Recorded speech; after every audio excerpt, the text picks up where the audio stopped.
called when you show your butt to someone. Mooning. And what does Ice Spice do when she's singing her song? Proof is in the pudding, brother. I also saw a meme like this on my subreddit recently too that I want to talk about. Died 1994, born 1994. Welcome back, Kurt Cobain. Now this was actually pretty crazy because we got the same name. We're both Kurt's, but we also have the same initials. He died April 5th, 1994, which is 0405 1994, and I was born on May 4th, 1994, which is 0504 94. And I also just found out while researching Kurt Cobain's life that his ancestors actually lived in Cornwall, Ontario, a mere 4-hour drive from where I was born in Toronto. Kurt Cobain also had divorced parents like me, he played Little League Baseball like me, and apparently everybody in his high school thought he was gay. Just like me. And also the last time I was in New York, someone stopped me and asked for a picture, and they seriously, no joke, they called me Kurt Cobain, which is probably hands down the funniest fan interaction I've ever had, because she was with her dad, who was clearly like a Nirvana fan, and he was like, yo, what the fuck? That's obviously not Kurt Cobain. He's been dead for a long time. A lot of quinky dinks, but I can assure you, I am not Kurt Cobain. I did see a pretty wild video making some bold claims about a different celebrity reincarnation theory that I would love to talk about. The title of this video is, Did Princess Diana Reincarnate as the Global Pop Star Jungkook? Sorry if I'm pronouncing that wrong. And before we get into this video, let me preface this by saying I am not criticizing BTS or the fans of BTS. I have nothing against them. I've only heard bangers from BTS. I have no beef whatsoever, okay? Keep it up. This was just a silly video that I want to talk about. All right, leave me alone. Princess Diana died on August 31st, 1997, around 3 a.m. at midnight. Jungkook was born on the 1st of September 1997 around 3:25 a.m. That is exactly 24 hours later.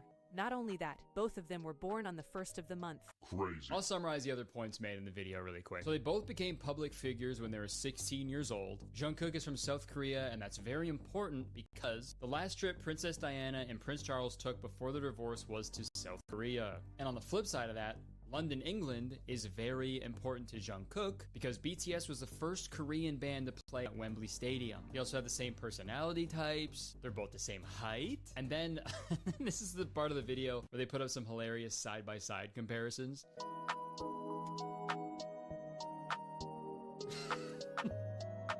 They both took black and white pictures, man. Can't argue with that.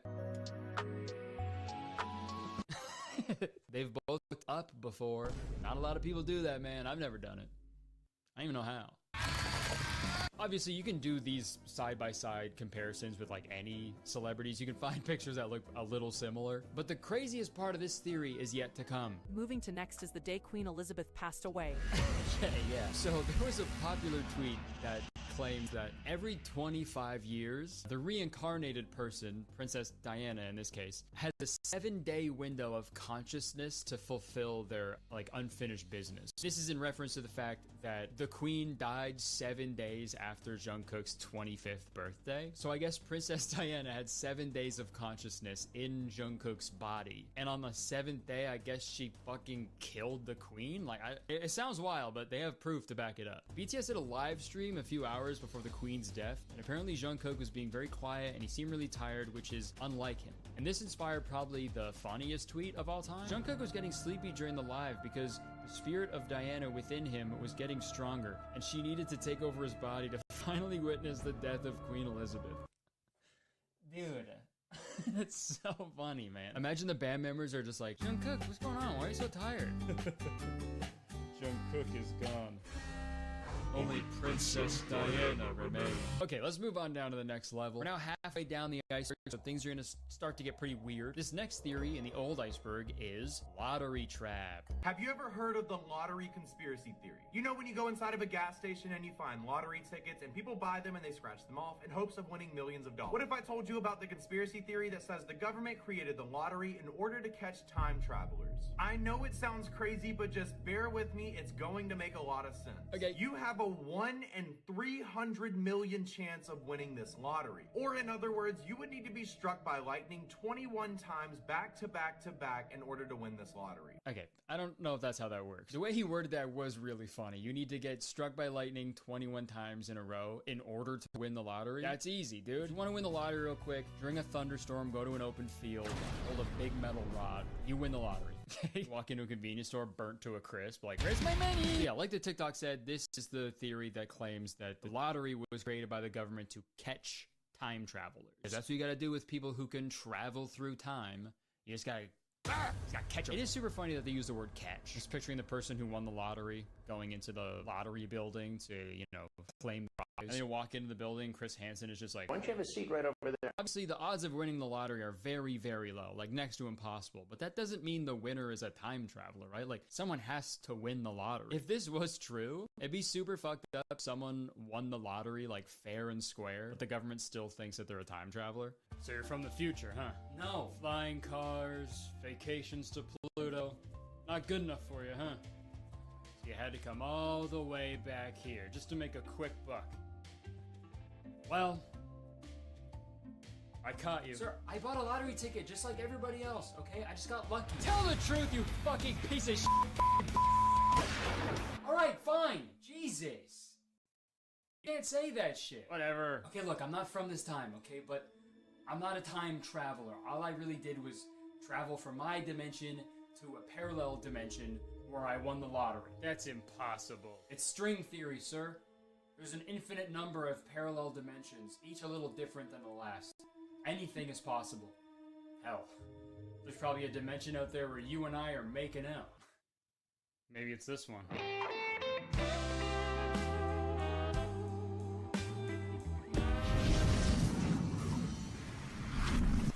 Stop! I'm you from the future. Don't kiss him. He's really bad at it. Hey! I don't really believe this theory that much. And even so, like, if people are smart enough to figure out time travel, fucking let them do it. Why do you gotta catch them? They earn that. Also, it doesn't really check out when you realize that, like, half the people who win the fucking lottery go bankrupt in the next, like, 5 years. So that would mean they're smart enough to invent time travel, but not smart enough to hire an accountant. God. We're moving over to the fourth level of the modern conspiracy theories now. And for this level, I put humiliation rituals. This is one that I've seen pop up a bunch over this past year especially. So let's watch a TikTok that explains it fully. The humiliation ritual is used by the elite to ensure absolute devotion and loyalty during the initiation process. Rejection, pain, and embarrassment is used to humble the initiant. The elites are doing this because it's proving to the initiant that yes, you're gonna receive power, fame, money, all of these things, but they are just a puppet and the master is pulling their strings. So pretty fucking insane. A lot of people comment like, oh, there's gotta be a humiliation ritual. Whenever there's a celebrity doing something like a little different, you know, or wearing an outfit that's like a little out there. No, this is not a humiliation ritual. I feel sexy as I'm cute. The main one, though, is men wearing dresses. Oh, these guys are wearing dresses. Show me one person that ever wore a dress in Hollywood unsuccessfully. That's how you understand what a ritual is. And it's like, yo, guys, if you're gonna make the claim that dudes wearing dresses is a humiliation ritual, how about you don't show the hottest guys in the world looking fucking awesome? Like, what the fuck? That's not humiliating whatsoever. They all look hot as hell. Are you joking? It just goes to show you how fucking brain dead a lot of these conspiracy theorists are. It's like, it's not a fucking humiliation ritual, dude. I think a guy was like, you know what? I think I'm gonna try a dress on and see how I feel. Oh, I feel great? Cool. Take a picture of me, please. Which is totally fine, because what is a dress? It's a fucking piece of fabric, dude. A skirt is one big, wide pant leg. What's the issue? Another example I saw of this was during the Oscars when John Cena walked out like butt-ass naked. And this guy tweeted, "This is called the humiliation ritual. Cat will be right." Yeah, man. Yeah, for sure. I'm sure John Cena was really embarrassed showing off his perfect body to millions of people. Yeah, how does he do it? That was so humiliating, dude. What the fuck, dude? That's so embarrassing, bro. If John Cena ever actually participated in a humiliation ritual, it was when he played Fred's father in the Fred movies. Okay, so now we're in the second last level of the icebergs, all right? We're gonna start kicking it up a notch. For the old iceberg, I put Agartha. So Agartha, aside from being the noise I make when I sneeze, Agartha is a supposed hidden subterranean civilization inside the Earth. This conspiracy theory dates all the way back to 1886, and it was perpetuated further when Admiral Richard E. Byrd flew to Antarctica. Of course, a pilot's last name is Byrd. He flew to Antarctica, and he claimed to have flown down into the Earth, into Agartha, and discovered lush jungles and a shiny crystal metropolis. Believers also claim that there are, like, giants and other advanced species down there as well. Is down there. Giant monsters. Giant monsters. They're friggin' huge. They're fucking scary big monsters down there. Don't go. I'm scared just talking about it. How long have they been here? Millions of years. Probably even maybe since the beginning of the planet. Could you give me an example of what one of these giants look like? Sure. If you want to imagine something that resembles a big furry... Furry! Confirmed, there is a secret furry civilization living underground. You hear that, furries? Storm the caves. Now, do it. I watched more of that interview with this Agartha specialist, and he was talking some crazy shit, dude. He claims that there's entire cities down there with a completely opposite gravitational pull, and they're all populated with, like, a ton of different species. We have a native terrestrial reptoid species, often referred to as the raptor species. They live down there. Lion, we have just a full-on indigenous native insectoid species, which we kind of think of as ant people. They live down there. Liar. Some who are not from here but live and work there. Ancient Lumerians, Atlanteans, when some of them went, underground, that's where some of the beginning of some of the Agarthan cities that we kind of think of as run by the Nordics, these sort of tall, blondie, blue-eyed folks. What are you talking about? The fact that this interview isn't like, what? Every 2 seconds is mind-boggling. That's professional right there, dude. What are they all doing down there? Fucking come hang out. The fuck? Also, I'd be so mad if I was them. If I lived down there, I've lived in a basement before. One person moving above you, you hear everything. It's loud as fuck. Could you imagine the sound of 8 billion people moving around above you? That's a nightmare, dude. You need a real big broomstick to fucking... And the lore goes real deep on this one too, and it's kind of evolved into this thing called the Hollow Earth theory that some people are fucking really obsessed with today. Here's a video of someone finding proof that Agartha exists. Hollow Earth time. Saw a dark cave, so that must mean there's a secret civilization underneath the ground. One time I was swimming in the ocean, I couldn't see the bottom of the ocean, so obviously Atlantis is real. And this theory is pretty fucking wild. It's insane. The more I've read about it, it's kind of scary how people believe this. But people put a lot of time into the details of it, dude. There are even like full maps of Agartha available online. Like this one here,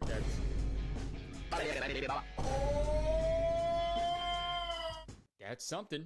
This kind of looks like the person who made the Agartha map really wanted to like draw it out, but all they had laying around was a fucking diagram of a vagina. They're just like, hey, I'll just work around it. That's fine. Dude, this is crazy though. Holy shit. They got the Hilar and the Atvabar and the Milosis. Ooh, they even got a swang in the middle. Got that swang. That's a Ray Sremmerd song, right? Know some young niggas like to sway. Dude, count me in. I'm going to Agartha if Sway Lee is down there, bro. Well, I guess everything is backwards down there, right? So I guess his name would be Lee Sway. Lee Sway, it's the same difference. Oh, all right, sweet. Okay, yeah, this is the detailed map that's on the front of a book about Agartha. They got fucking city of Shambhala, base to and from other galaxies. I guess this is pretty impressive, but also one time when I was a kid, I drew a full map of a made-up world for my Bionicles because the lore that I created for them was so deep and complex, but you don't fucking see me publishing a book about it, so not impressed. In recent months, though, unfortunately, this conspiracy has kind of evolved into something pretty, like, negative and harmful. There are, like, countless TikToks featuring white men with blue eyes and blonde hair, and they're being like, yo, am I getting into Agartha? Because people are claiming that there is, like, an Aryan Nordic race that is, like, controlling it and shit. So I've seen a lot of gnarly anti-Semitism on TikTok because of this conspiracy theory, which is super fucked up. So yeah, Obviously, this theory is not true at all. This is dumb and stupid and insane. We have an unlimited amount of scientific data done by the smartest people who have ever lived, who can prove that the Earth has a crust, a mantle, an outer core, an inner core, and it's like 9,000 fucking degrees down there. So good luck to those fucking ants and raptor people who live down there, dude. Your monsters are gonna burn. I said your fucking monsters gonna burn. Okay, so for the 5th level of the modern iceberg, I decided to pick one that's pretty similar to Agartha, and that is the flat Earth / ice wall. So unlike the Agartha theory that maintained that the Earth was a globe, this theory claims that the Earth is actually flat. And NASA, as well as like every other scientist in the world, is in on this lie that the Earth is round. And this community is massive. They have like flat Earth conventions that people will travel to. Some of them will even take planes to get to the flat Earth convention. They'll be 30,000 feet in the air, looking at the curvature of the Earth, and they'll be like, oh great, the fucking airlines are in on it too. The first time I heard about the flat Earth community was back in 2018 from the rapper B.O.B. He publicly stated that he thought the Earth was flat, and then he got an argument on Twitter with Neil deGrasse Tyson, and then he put out a diss track against Neil deGrasse Tyson called Flatline. Neil Tyson need to loosen up his vest. They probably write that man one hell of a check. Indoctrinated in a cult called science. Dude, how the fuck are you gonna do a diss track against a scientist? That is so lame. So I fucked your bitch, you flat motherfucker. You should have said that, dude. So obviously this theory is incorrect. The Earth is not flat. It is thick as hell. And there's a million facts that prove flat earthers wrong. And dude, they even prove themselves wrong. There is an amazing video of flat earthers trying to prove that the Earth is flat by shining a light through a series of holes at a certain height. And if the other person holds their light up higher to take the curvature of the Earth into account, then it proves the Earth is round. And the moment they is just pure magic. Lift up your light way above your head. Interesting. You can't write shit funnier than that, dude. That's so good. But even after that, they still believe, dude. There's something about conspiracy theorists, man. They have a sense of stubbornness that's almost admirable. You could literally take a flat earther to space in a spaceship, show him the globe, the fucking round Earth, and they'd be like, I don't buy it. The thing I don't get about this is like, why the fuck would they keep this a secret if it was true? Like, who is this benefiting? And also, there's no shot that every NASA employee ever could just keep their yap shut about this. There's no fucking way. People love the gossip, especially nerds, dude. But this is where the problems surrounding modern belief in conspiracy theories really reveals itself. While doing research, I found a TikTok featured a mom filming her 11-year-old daughter. She was complaining about what she's being taught in school. Guess what we learned today at school? What did you learn? We learned about how the Earth went around the sun.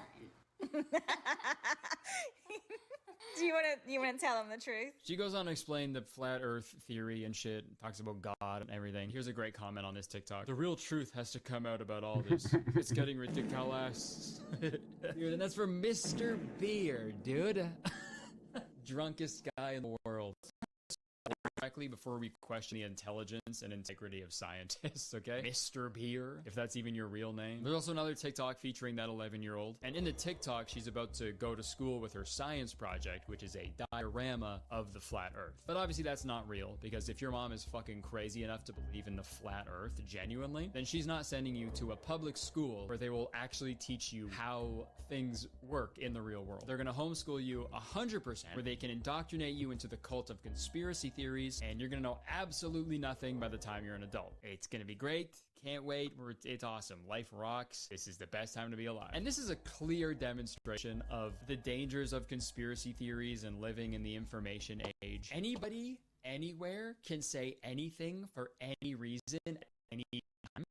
See it, and it can influence people who are already vulnerable or scared or confused or just straight up fucking dumb as shit. Like this conspiracy theorist, for example. We didn't have tornadoes here until we started putting into traffic circles.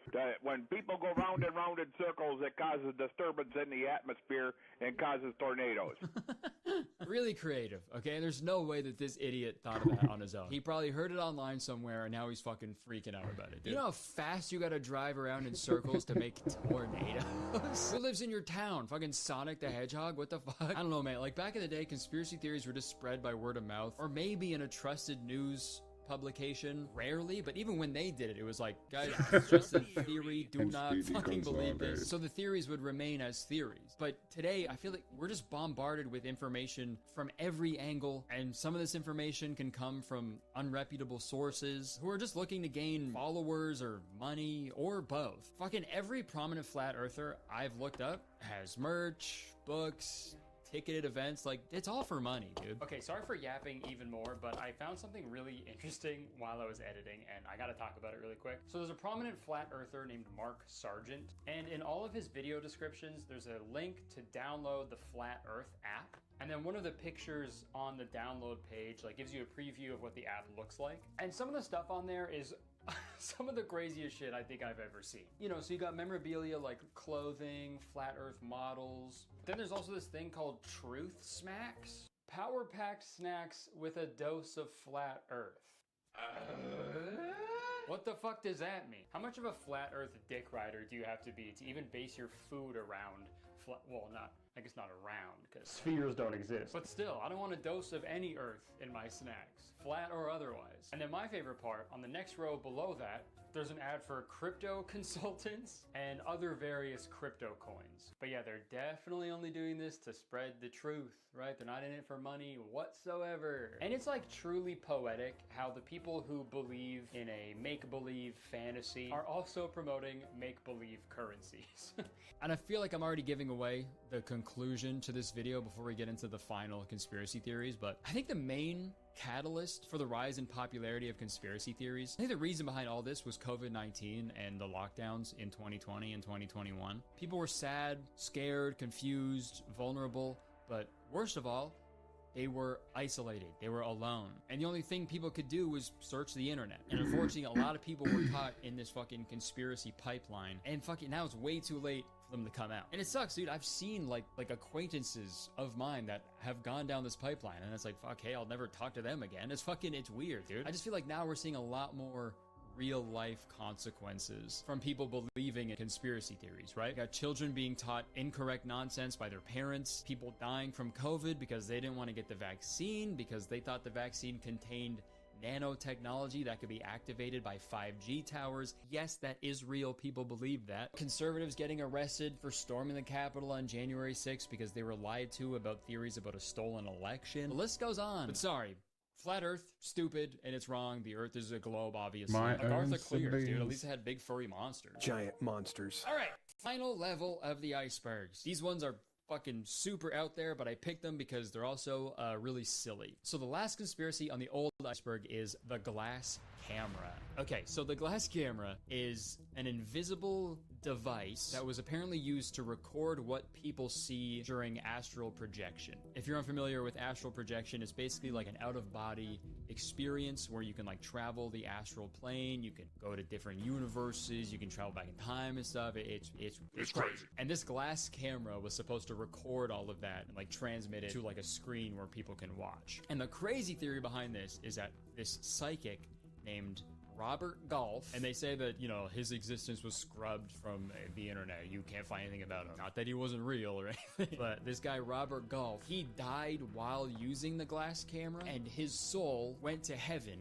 while he was using the camera. And so since he was using the camera when he died and like, you know, saw heaven, there is now apparently footage of heaven that was once owned by like the government, but it was immediately stolen by the Catholic Church, and they now have it like hidden somewhere. I told you it was gonna get fucking crazy. I picked this one because I think it's just super funny to have like vlog footage of heaven. And those are just two things that you would think I would never intersect, you know? Hey, good morning. Okay, what's poppin'? And obviously this is insane. Logan Paul is not going to heaven. Also, like, how the fuck did the Catholic Church steal the footage so quickly, right? Do they have like a little burglar, like a Catholic burglar that just goes around stealing shit? It also doesn't seem very Catholic to engage in thievery. You know what I mean? That's gotta be a sin. The only thing the Catholic Church steals is the virginity of young boys. You know, I just hope that the Catholic Church has a good organization system. I would hate for that footage to be mixed up with the other VHS tapes they got. Gotta kill some time until Sunday service. What movie should I watch? Beauty and the Beast, Jungle Book, 101 Dalmatians. Whoa, what the heck is this one? Heaven Confidential. Why is there no case on it? Oh, okay, this must be All Dogs Go to Heaven. I love that movie. Hey, what's up, guys? It's your boy, Robert Golf, bro. Made it to heaven, dude. Made it straight past the pearly gates. Hi, Mom. She's actually holding the camera right now. She died a few years back. It's actually really nice to see her again. Well, since I'm in heaven, I figured I would introduce you to my new friend, God. So, God, I thought my whole life about what I would ask you if I ever met you in person, so I gotta know.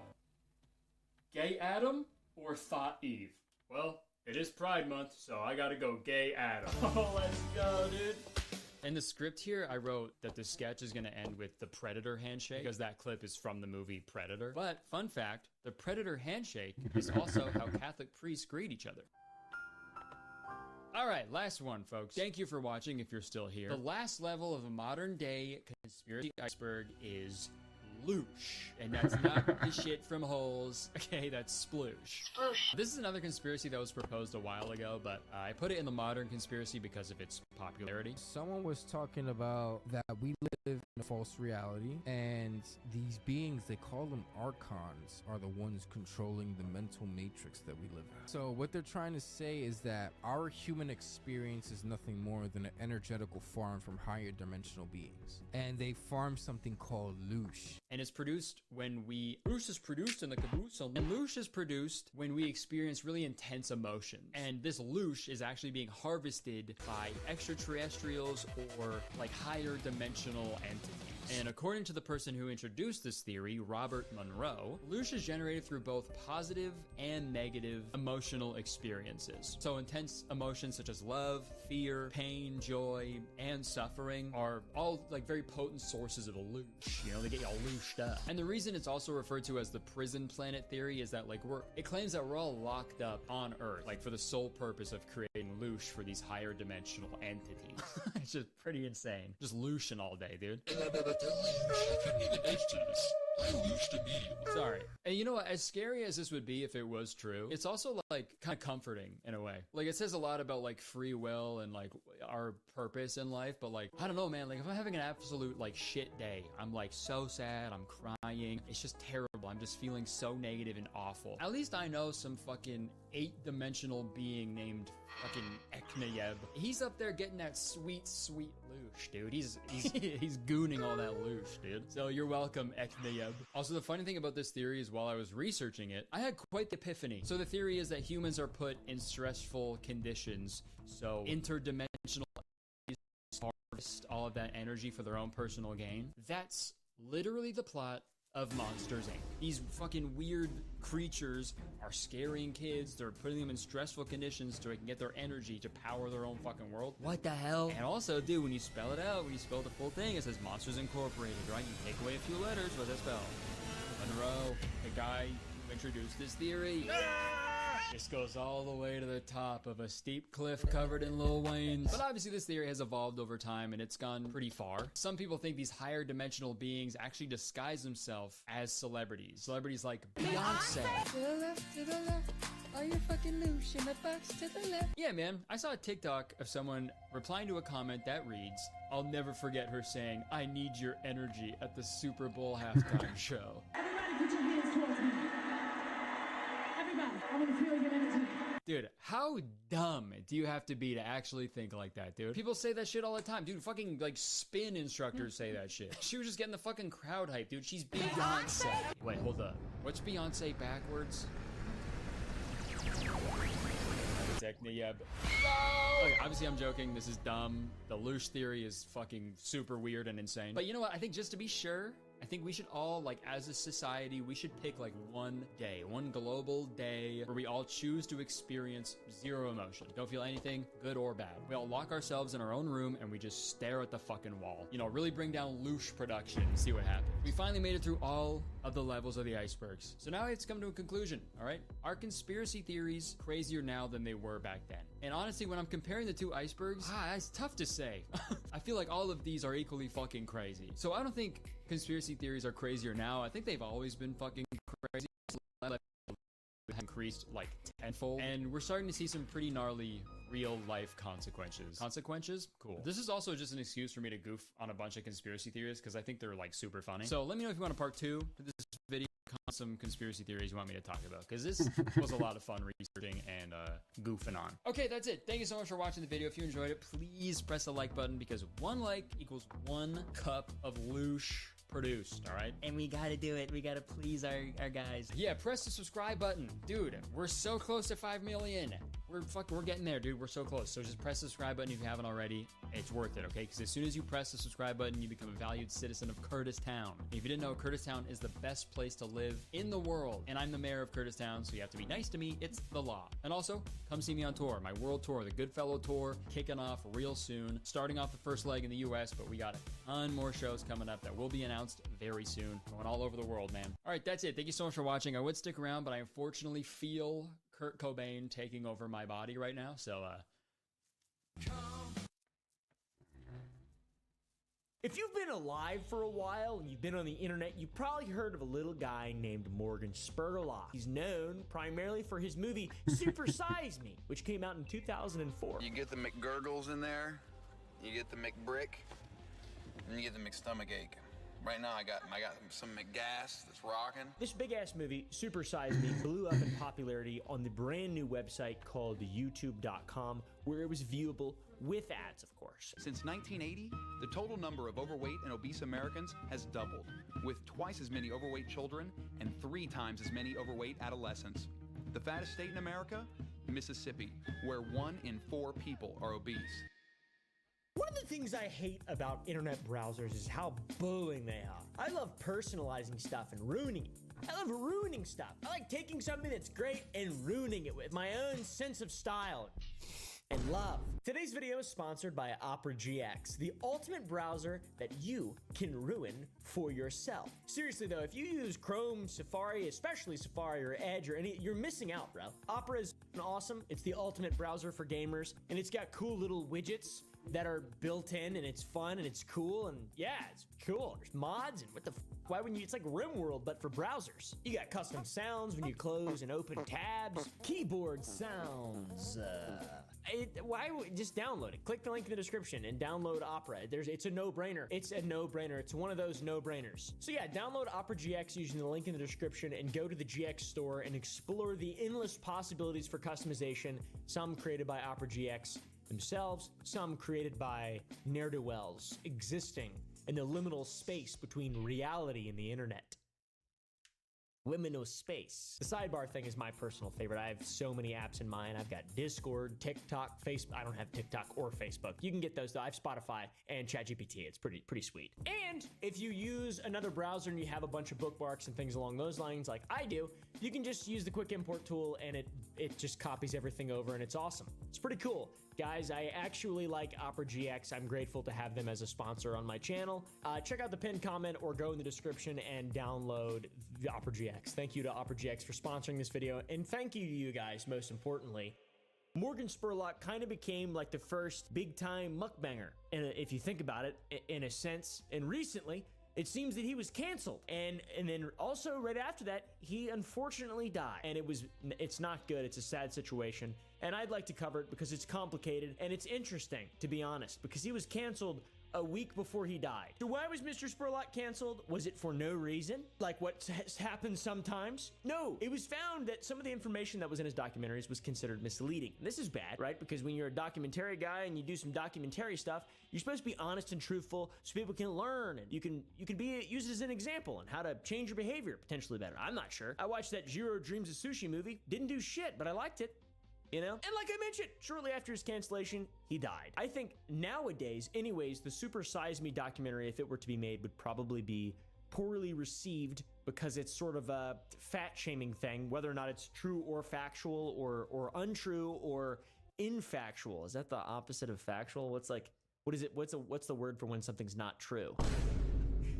I forgot. I was at this meal, and it came up that one of the people was a smoker.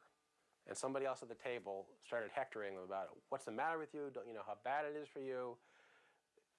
It'll do this, that, and the other thing to you, and you really should stop. And the smoker, rather than saying, fuck you, which, you know, is the mind your own business, which I think is the appropriate response, was abashed and defensive, and like, oh, I tried to quit, and yeah, I'm going to try again, and you're right, and so on. At that same table, there was a quite large woman. And I was wondering, what if this guy, instead of confronting the smoker, had said to the large woman, "What's the matter with you, you fat pig? Don't you know how dangerous it is to be so overweight? Stop eating, for God's sake, and don't you dare get dessert. And what's the matter with you," right? Same logic. I'd be hard-pressed to find a distinction between those two examples. Okay, so one is now socially acceptable to hector smokers, but the other one isn't quite yet. So the question is, at what point will it become acceptable to publicly hector fat people in the way that smokers are publicly hectored? The release of Super Size Me was a point in time in which they raised the question, can you publicly heckle someone for being fat and eating unhealthy? Like what has become sort of common to do with smokers and people who vape. You just mass shame them until they quit. You know, is that okay? Spoiler, it's not. And it never was, really, to be honest. And it's even less okay now than it was when Super Size Me came out. So, a little bit more about Mr. Spurlock. He already had a successful career before he produced Super Size Me. He began his career in 1999 by winning an award at the International Fringe Festival for his play The Phoenix. Dude was into some weird shit. Who is into plays? Do people actually like plays? If you like plays, press like on this button. I mean, on this video. Press like on this button right here. Am I looking at it? Is it down there? And I don't give a shit if actually you press like. I would actually prefer if you left this video and did something outside. You know, something like that. I'm not sure. Or if you went to sour.gg and bought our weekly candy that we release. 52 weeks, 52 flavors. We hope. We're going to try our best. So far, it's been 2 weeks, 2 flavors. Pretty solid. 3 p.m. Central Standard every Friday. New flavors, sour.gg. Sign up to the email list. Delicious candy. Mr. Spurlock, on top of winning some awards for his play The Phoenix, won more awards the following year at the Route 66 American Playwriting Competition for the same play, I guess. I don't know a lot about plays or what that requires or what those are. You can probably tell by watching Mr. Spurlock's doc that he took some inspiration from some other very famous documentaries around the time. However, he hailed Brothers Keeper by Joe Berlinger and Bruce Sinofsky to be the greatest documentary ever produced. I don't know why we put that in the video, but it's kind of an interesting fact. You should watch it, Brothers Keeper. But first, press the like button. It is even funnier a second time. Bit of a little interesting fact that I didn't know until researching this is he was inspired to make the film Super Size Me because of a lawsuit that he saw on TV where someone was claiming that McDonald's was directly responsible for the obesity pandemic and specifically the effects of fast food on 2 overweight girls. In 2002, a few Americans got fed up with being overweight and did what we do best. They sued the bastards. Taking aim at the fast food companies and blaming them for their obesity and illnesses, a lawsuit was filed in New York on behalf of 2 teenage girls. One who is 14 years old, 4'10" and 170 pounds. The other, 19 years old, 5'6" and 270 pounds. The unthinkable had suddenly become reality. People were suing the Golden Arches for selling them food that most of us know isn't good for you to begin with. Kind of a ridiculous lawsuit. Just gonna put that out there, guys. Just gonna put that out there. Is it McDonald's fault? I don't know. Is it equally McDonald's fault as it is the 2 overweight girls?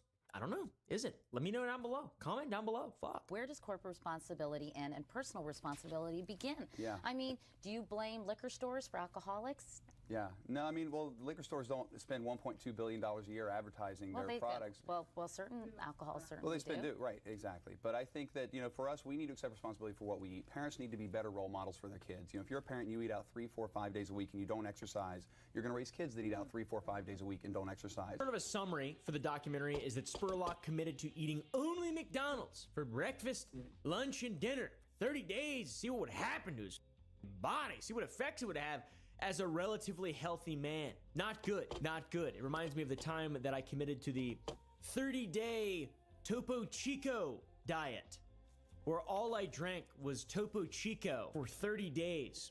If I would have gone 10 more, I'd have been sort of like Jesus. After the release of the film, it would be nominated for numerous awards and win the very first Writers Guild of America award for Best Documentary Screenplay. It's pretty impressive. To just hit the ground running on YouTube, viewable, free with ads. Oh my God. Food, McDonald's. I love McDonald's. I want to go eat some McDonald's after this video, I think. Well, we'll see, actually. This could turn people off of McDonald's. I could be sued for losing them business, potentially. As any great artist does, Morgan also decided to write an accompanying book book to the film in 2005 titled "Don't Eat This Book." Fast food and the supersizing of America. Genius, man. You gotta hit him with the whole shebang. You gotta get him with the book and the documentary / YouTube video.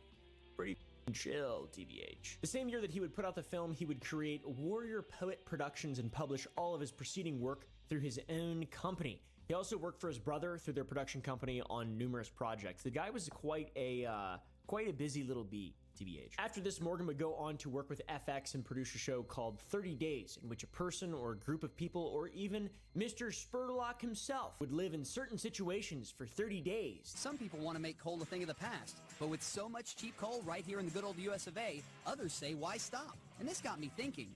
We hear a lot about coal these days, but what about the people who mine it? What's life like for the guys I grew up around, who stayed in West Virginia and who go underground every day to keep our world powered up? There's one way to find out, as I go back home to West Virginia to work as a coal miner for the next 30 days. Living with a Muslim. Tonight on 30 Days. A practicing Christian from West Virginia goes to live in the heart of Muslim America. Could I pass for an Arab? Will the clash of cultures confirm his belief that Islam is a violent religion? You guys think it's possible that there's any, like, sleeper cell activity around here? Genius! It's like Mr. Beast, if Mr. Beast had personality, if he had mojo. Just kidding. He's got plenty of mojo. I'm just teasing. I'm just giving him a light ribbing. He deserves it. Let's be real. That guy is doing well. All right. I deserve it. I'm a idiot. The show would run for 3 seasons from 2005 to 2008, and his next work would be with MTV on a show called I Bet You Will. The premise of the show, which was originally a 5-minute webcast, was to bet people to do crazy things. I bet you will brand toilet paper, and I bet you will brand molasses. Well, guess what? We are going to put the molasses on you. And we are going to wrap you up like a mummy. For $20? Up in 25? $50? You forgot to help here. You gotta help $75. 75? Shake the hand. She's gonna do it for $75. I Bet You Will. Get it? It's in the name. This is official I Bet You Will brand lard on our lovely slip and slide. You're gonna slide all the way down to 90 pounds of uncooked bacon. The deal is, most creative slide wins, okay? The winner is gonna take home $50. Everybody else wins nothing. Just a bunch of lard on your body. Burger Andy collabed on this with the worm burrito. Eating worm, that's a deep Twitch lore joke there. He also ate a jar of mayo on the show along with the worm burrito. It's pretty crazy. He was the main host of the show, and some of Mr. Spurlock's other work includes another documentary called Where in the World is Osama bin Laden, which sounds like a terrible children's book.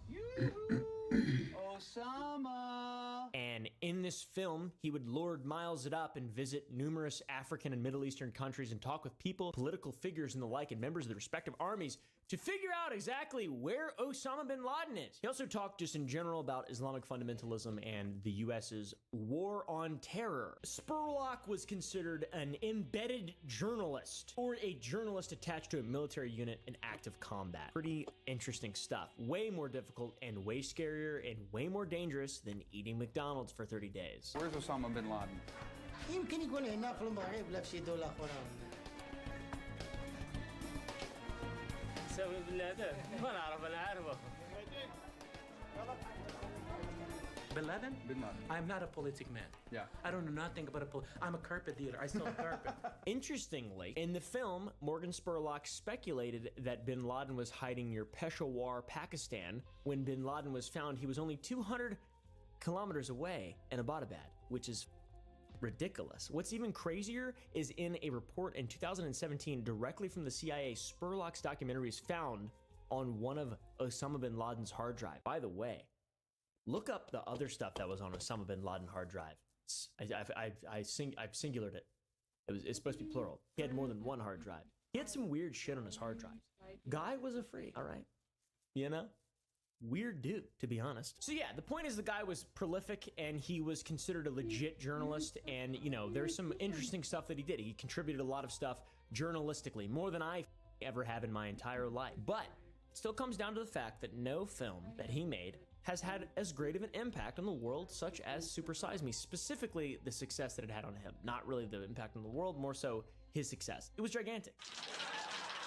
Now, what exactly was Super Size Me? Well, you came to the right YouTube channel. Super Size Me would shed a light on America's unhealthy relationship with fast food. Okay, guys. Each day, 1 in 4 Americans visits a fast food restaurant. And this hunger for fast food isn't just in America. It's happening on a global basis. McDonald's alone operates more than 30,000 joints in over 100 countries on 6 continents and feeds more than 46 million people worldwide every day.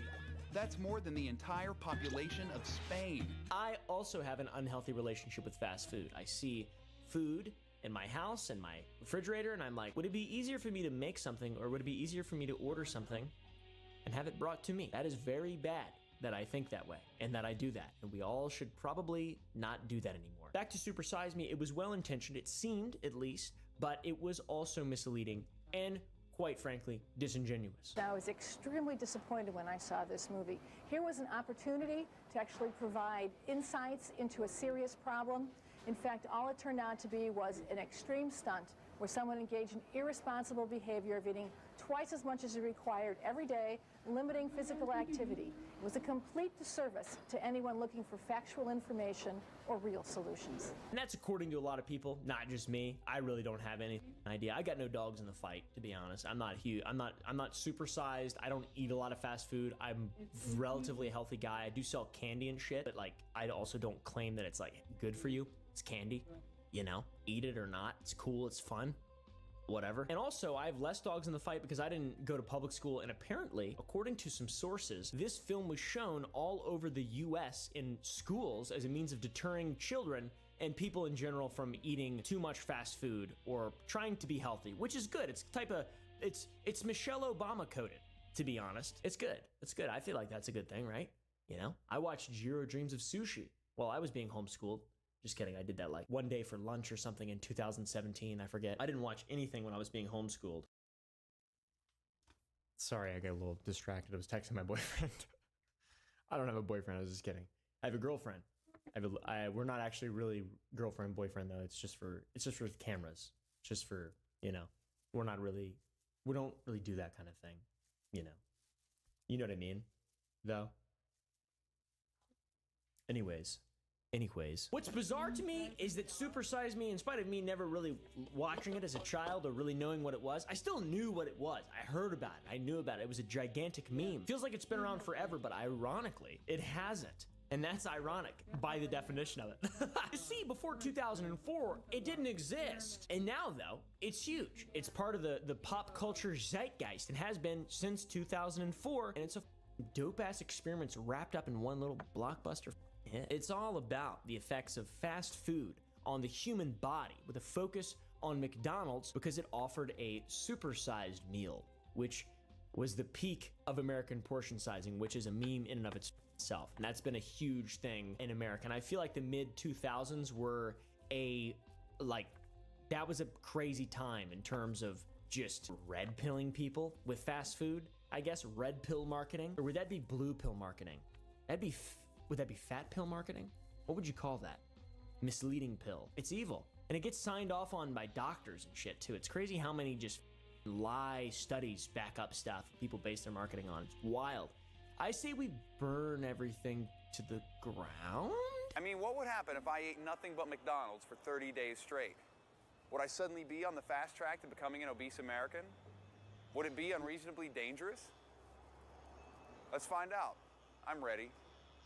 Super Size Me. Early on in the documentary, Morgan raises the question, where does personal responsibility end and when does corporate responsibility begin? And me, a person who is incredibly wealthy and corporate, I would say never. It's all personal responsibility. But at the same time, a human being with a brain, I understand that there's a level of just lies that they can get away with, and they can just lie to you and mislead you and lead you astray, and then you'll buy their shit for money, and it's evil and it's bad, and I think it's an important conversation. This idea of the end of personal responsibility and the beginning of corporate responsibility, I think is a cool thing to revisit consistently throughout this video, because it's not like McDonald's has people outside their doors, like pointing, you walk up McDonald's and it's like, you have to come in, you come within the radii of a McDonald's. All right, now you have to come in and order 15 Big Macs. Obviously, they've got brains, they can make decisions, but also psyops are an actual thing, and marketing is basically a big psyop. That's why I try really hard whenever I sell my candy that's bad for you. I'm just like, it's candy. Because I don't want to lie to people. Because I'm not Farmer McDonald or whatever, Ronald, the clown guy. I'm a regular guy. One thing of note additionally is that the prices of menu items in 2004 were drastically different than they are now, especially with all the big heist prices and all that price hikes and all that shit recently. Also, prices just vary dependent upon where you are, and you can see the swing from low and high prices on this map that we've got. Pricing around the US showing the price of a Big Mac depending on location, guys. I'm gonna live wherever they're cheapest. But the Big Macs are pretty cheap here. Unless you have someone drive and get it for you with DoorDash, then it's really expensive and not worth it, but I do it still sometimes. Usually when it's raining or icy or inclement weather of some kind and it's dangerous and I don't wanna go out. So I put someone else in danger. I'm just kidding. But also that's true though. It's up, but it's true. I do that. Sorry, I guess. Back to the prices. There are extreme ends of the Big Mac price, but the middle lies around $5.75 or so. So, you know, like a couple dollars, not terrible. Back in 2004, it was closer to $2.50. It has more than doubled since that movie. What are you doing? What's that sound? Why are you making so much racket? How did you even make that sound? Additionally, Mr. Spurlock for the Super Size Me documentary had 3 doctors monitoring his health during the strict McDonald's challenge to see how it's altered by the challenge. So I enlisted the help of not one, but 3 doctors. A cardiologist, a gastroenterologist, and a general practitioner. Each of these doctors do their own individual tests. Before he ever takes a bite of McDonald's food, there's a cardiologist to monitor heart health, a gastroenterologist, which does stomach stuff and like gastrointestinal stuff, I think. I'm just gonna go out on a limb and say that that's what they do. If I'm wrong, then sorry, I guess. That's what I've got errors and omissions insurance for, though. And also a general practitioner who did, in fact, put a finger in Morgan's butt, which is pretty cool. That was at the start of the film. I like to be more thorough than that. And I like doctors to be thorough. You're gonna go downstairs and get your bloods drawn. You know, to provide a thorough examination, Dr. Phil style. Did you guys know that Dr. Phil's not a real doctor? Isn't that shit funny? He's a psychologist. That's whack. That's nonsense. Anyways, all this stuff seems like it has to be scientific, right? Well, the only way to know for sure how an entire month of McDonald's impacts the human body is to closely monitor 2 primary systems that relate to your health in general and then a general practitioner. So it seems like it, yeah. They ask him questions about his substance abuse additionally to get an idea where he's at. And this will come in very important later on because it's just an important part. It comes in very important. It's a little bit sad, but you know, we'll get to that. Any alcohol use? Now, none. You don't smoke? I used to, but I don't. Any drug use at all? Not for a long time. They ask Morgan if he drinks or smokes or uses drugs of any kinds, and he says no to all of those things, like I do whenever I'm getting my life insurance testing done. No, I don't do any of that stuff. I actually don't. I'm very, very extremely boring and annoying. In another twist of irony, Morgan happened to also be dating a vegan chef during the film, and I think I need to learn what irony is. I don't think I know. You are a vegan chef. Yes, I'm a vegan chef. I just don't know if I can. Of course I will. I'll sit next to him while he eats McDonald's. Of course I will. I'm just gonna be rolling my eyes the whole time. So I'm sure she was thrilled to watch him go through 30 days of eating the worst quality food in the entire world. She probably was. Her name was Miss Katie, by the way, and she, I think, is the vegan teacher on YouTube. Maybe? I'm not sure. It could be a different girl, though. Different vegan. That's a lie, by the way. I'm sort of doing my own bit of misleading for this video. She did say, though, before they started that she thought it might affect their relationship, which is pretty funny. It's pretty wild. Very bold and honest. I know he's gonna do it for a month, but I think after a week he's gonna be really irritated. I think it's gonna affect our relationship. The relationship is pretty important too, because ahead of this, the man was eating relatively healthily. Before he embarked on this experiment, he had a healthy diet because of his girlfriend or wife or whatever the fuck. So the shock that he had to endure was probably more so than the average person. Vegetable tart and a quinoa and roasted veggie salad, artichokes, and a simple green salad. All beautiful, organic, fresh vegetables that you're gonna miss so much. What am I gonna have that's organic? In the next month, nothing. Nothing. You're only gonna have genetically modified potatoes. Or maybe not, I'm not sure. He went from eating a lot of green stuff to burger, gray stuff. Shit that would survive the nuclear apocalypse. Have you ever seen the time lapses of McDonald's, like the McDouble? They just stay the same. They just stay the same. So normally stuff rots and bugs eat it, but McDonald's hamburgers, they stay the same. And I tell you what, they look this. Whenever I eat them, they just come out as like, it's like a hamburger. Like it's like a long hamburger. Normally poop turns like brown. For some reason, whenever I eat McDonald's, it just comes out as like a long hamburger, like a ham dog. In the film, there's a bunch of on the street type interview stuff as well, asking people how frequently they eat fast food and where they go. Do you eat fast food? Once in a while. Yeah? Once in a while. How often? And this establishes just how Americans kind of enjoy fast food. It's cool how much they indulge on. I really like the documentary. All jokes aside, it's a really entertaining watch and it's cool. If you've never seen it, I recommend watching it. It's interesting. It's good. It's good. Rest in peace, Morgan Spurlock. This gentleman goes once every 2 weeks. I'd say probably once every 2 weeks. There's one guy that goes 4 times a week, which is quite a lot. 3-4 times a week, maybe. And then there's also a European, a French woman, who says she doesn't go at all to eat fast food in America because she thinks it's unclean. But she does eat fast foods in France because it's different or something. I think the rules are different. I'm not really sure. Actually, I am 100% sure the rules are vastly different. They're way easier here. Don't eat the candy. It's full of shit and piss and rot. In France, yes. Yeah. But here, not. No. I don't like here. It doesn't sound very clean. And what's your favorite place? Probably Wendy's. McDo. Taco Bell. Taco Bell. McDonald's is pretty close. She also says that the small size is the largest size that's available in France, which I call bullshit on that, but also not French. Thank God! Ever have a supersized Cokes? No. In France,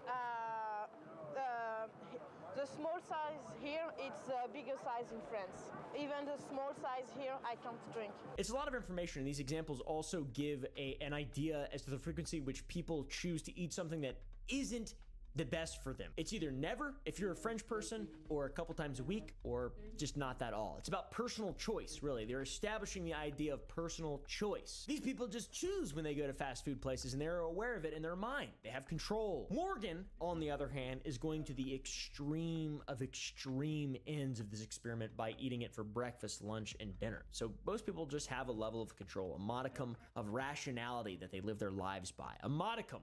That's tiny. That's small. It's ironic, really, because of how big everyone is. Get it? You know, we have an obesity crisis. So, you know, I thought that might be funny somewhere. Someone laughed, I think. Overall, tough crowd, though. Overall, tough crowd. So Morgan has rules for himself, and his rules are to be as unhealthy as possible for 30 days. Very few people are going to be going to McDonald's the same degree that Mr. Spurlock does in this documentary. That is the whole point. If McDonald's doesn't sell it, I can't eat it. I have to have everything on the menu at least once over the next 30 days, and I have to have 3 squares a day. Breakfast, lunch, and dinner. No excuses. Now, interesting little side fact, there was another lawsuit on the behalf of 2 obese children targeting McDonald's, blaming the fast food chain for the children becoming diabetic, experiencing heart disease, among other things, because being incredibly unhealthy is very bad for you. So there's a reason the word unhealthy exists, and obesity is considered a disease because it causes metabolic disorders. You know, it starts to, you know, you get one, it's like a Pokemon. You can't just get one. You start to get all of them. All right, you start going down the list of metabolic disorders when you put shit inside your body for a really long period of time and are sedentary.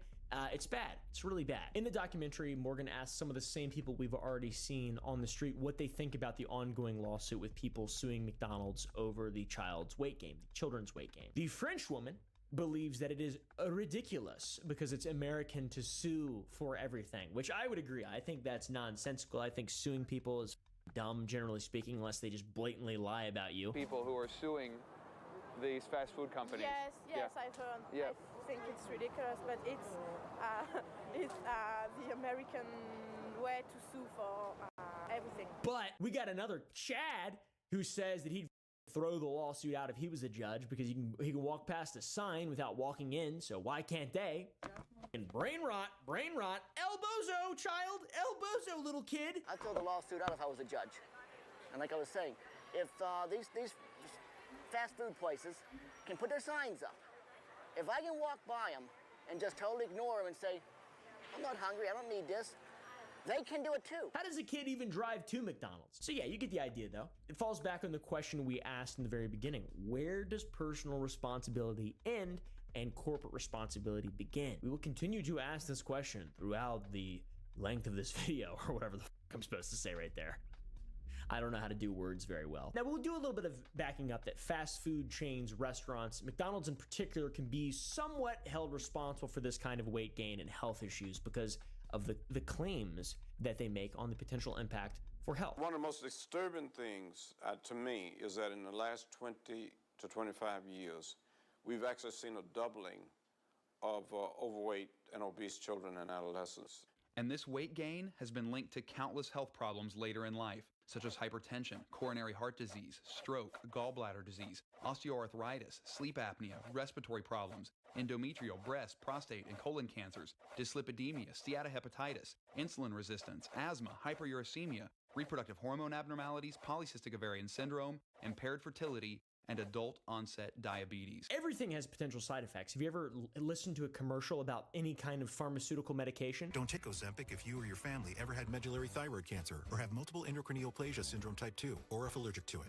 Stop Ozempic and get medical help right away if you get a lump or swelling in your neck, severe stomach pain, or an allergic reaction. Serious side effects may include pancreatitis. Gallbladder problems may occur. Tell your provider about vision problems or changes.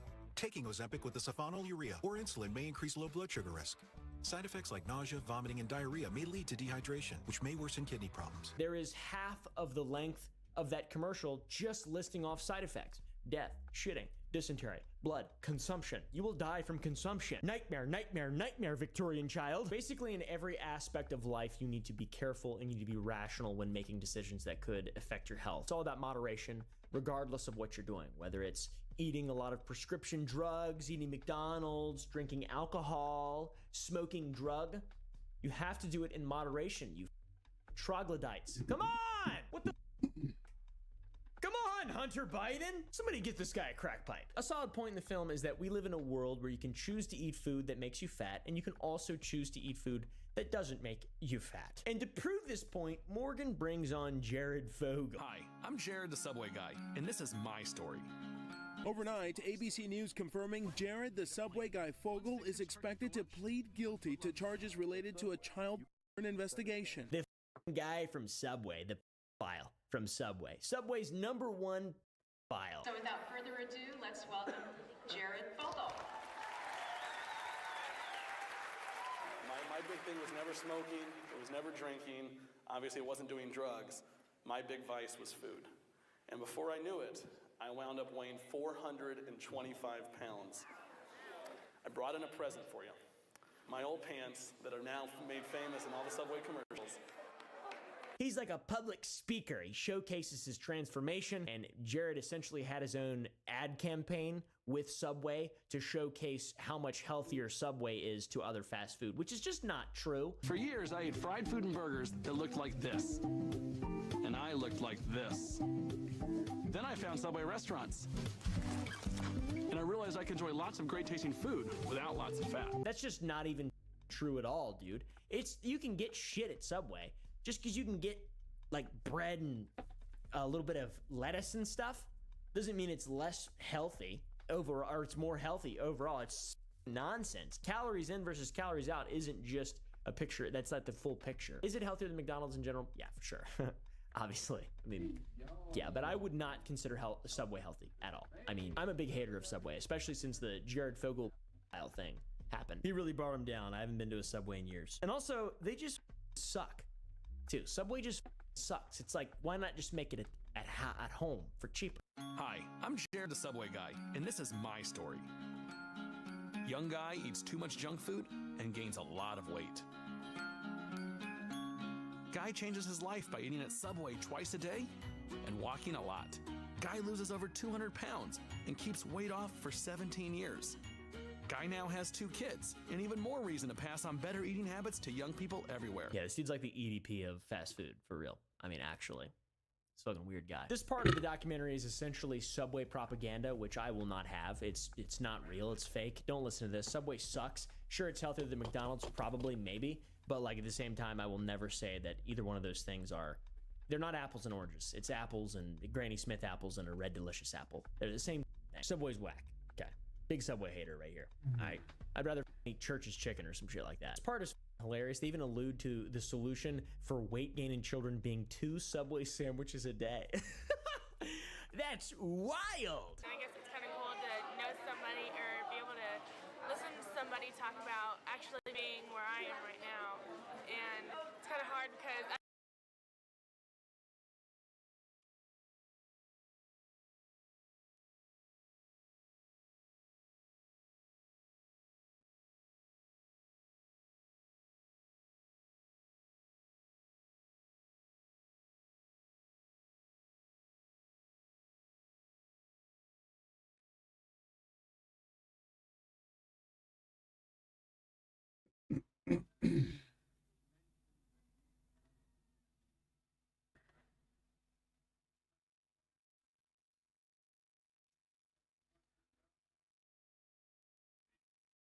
I will be hopping over to Twitch for a while before I go to bed.